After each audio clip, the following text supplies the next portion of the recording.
Jed, ano ang paliwanag nitong mga eskwelahan sa Tugigaraw kaugnay sa issue ng Chinese students? Itinanggi nga ng 4 na paaralan sa Tuguegarao City ang umano'y pagdagsa ng mga Chinese students sa lalawigan. Sa joint statement nga, sinabi ng mga concerned colleges and university na mayroon lamang 486 na dayuhang estudyante sa St. Paul University Philippines o sa SPUP sa Tuguegarao City.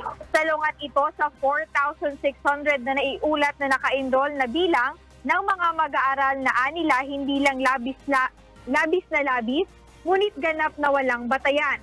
Dagdag rito, ang kasalukuyang foreign student enrollment sa SPUP sa Tuguegarao ay 486 student or graduate student noong April 17, 2024 na binubuo nila ng iba't ibang nasyonalidad gaya ng American, Chinese, Indonesian, Japanese at Vietnamese.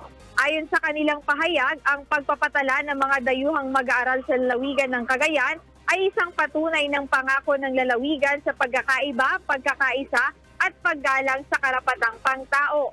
Sinabi naman ng Commission on Higher Education o CHED na walang Chinese students na naka-enroll sa mga lokal na pampublikong kolehiyo at universidad sa lalawigan ng Cagayan. Ngunit may significant o malaking bilang ng mga Chinese na estudyante ang naka-enroll sa SPUP Tuguegarao City na tanging paaralan nga na may otoridad na tumanggap ng mga international na estudyante. Ayon sa CHED, wala pa silang natatanggap na reklamo sa paglabag nga ng St. Paul University Philippines sa Tuguegarao. Ngunit kung sakaling may isang pa rito ay sinabi ng CHED na ipapasa ito sa Interagency Committee para sa kaukulang aksyon.